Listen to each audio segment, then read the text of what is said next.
God. He created a problem so that he could come in the world in me. That I could come to a man born blind and give him sight. And when I would give him sight, look at what the Pharisees would say. They won't give God the glory. They'll accuse me of being a devil, being a wicked man. But the man born blind was wise. He said, I don't know whether he's evil or not, but I know whereas I was once blind, now I see.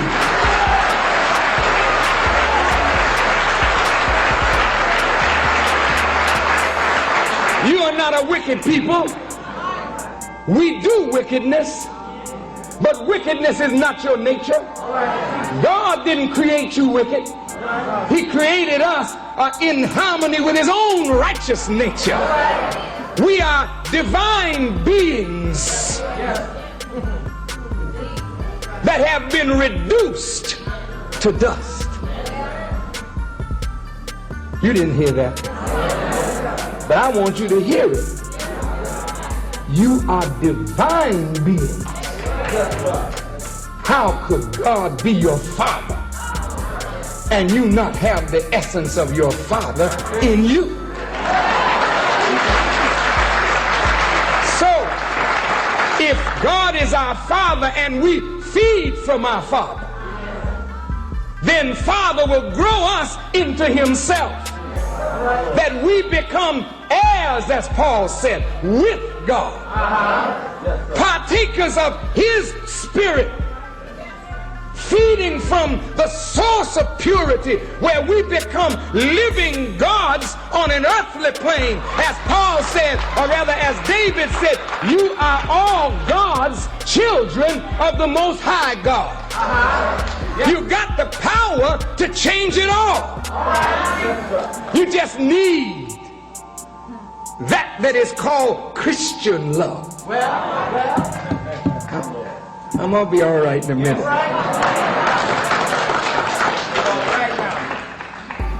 Reduced to dust. What is dust? It is a particle of matter that once was tied to something that had a function. It became separated from the mass that had a function, and as dust it has no function. It's doing nothing, just collecting, laying around, having no weight, no consequence, no power. So we dust, and the dust has no power to resist. Did you dust today, darling? You didn't have a problem, did you? There is no problem dusting, because dust moves. Is that right?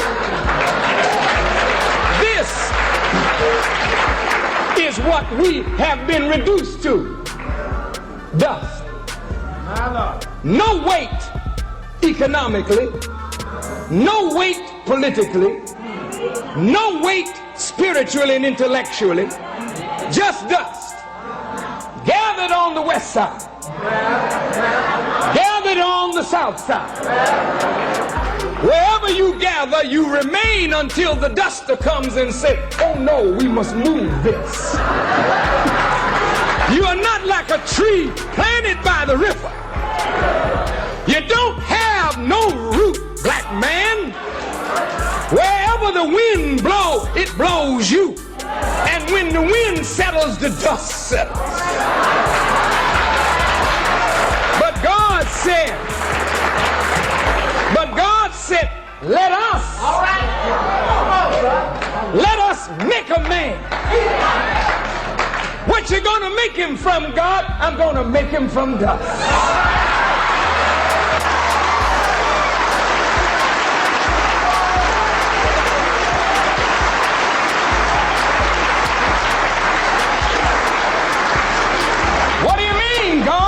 You're going to make him from dust. The independent God said he created created the heavens and the earth was without form and void, and darkness was upon the face of the deep. And God said, let there be light, and there was light. That's a powerful God. He took nothing and made something.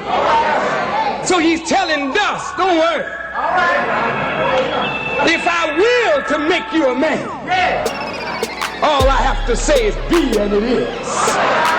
And so it is.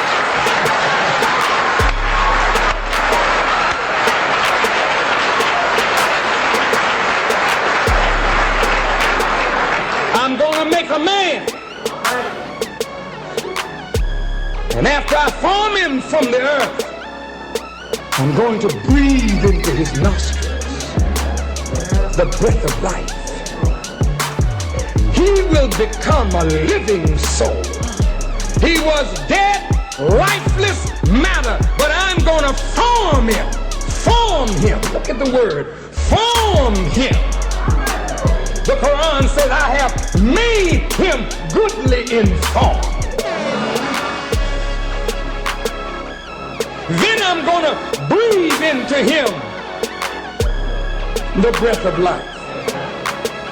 A man gives you sperm. The farmer gives the earth a seed. The earth, called mother, gives him back a developed, formed thing that can give life. The man gives the woman sperm. She gives him back the image of himself.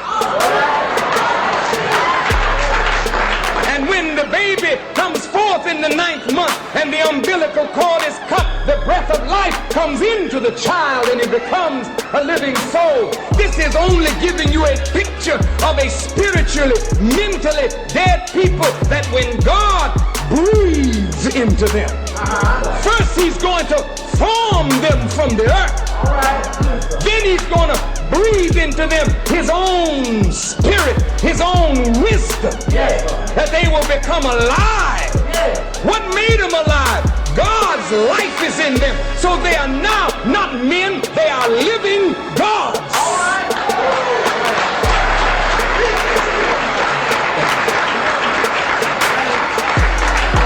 Ezekiel gives you a parable.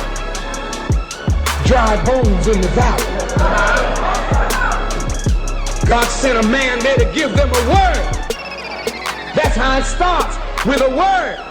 And the word starts connecting bones till the bones are formed into a whole person. Still, the bones were standing up, but the book said there was no breath in them. You don't know God first, you know God last. That's what's wrong with religion. Religion is sick today. The church is sick today. The pastors are sick today because they want to preach God first. And they leave the people in their need. And the need is unfulfilled. But look at how the child grows. It comes forth from the mother's womb crying.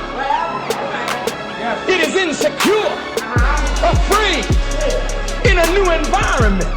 It's calling for God, but God got a representative there. You call her mama. God's representative takes the baby, puts the baby on the breast. The baby is quieted and comforted now because God had a representative there to meet a need. God's representative got to meet the people's needs. And if you don't meet the needs of the people, you can't bring the people to God. You better listen.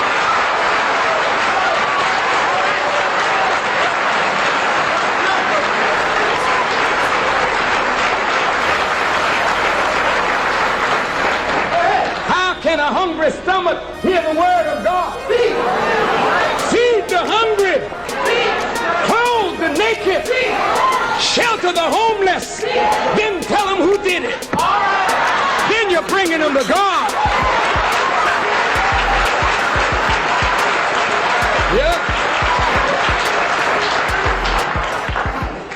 after Mama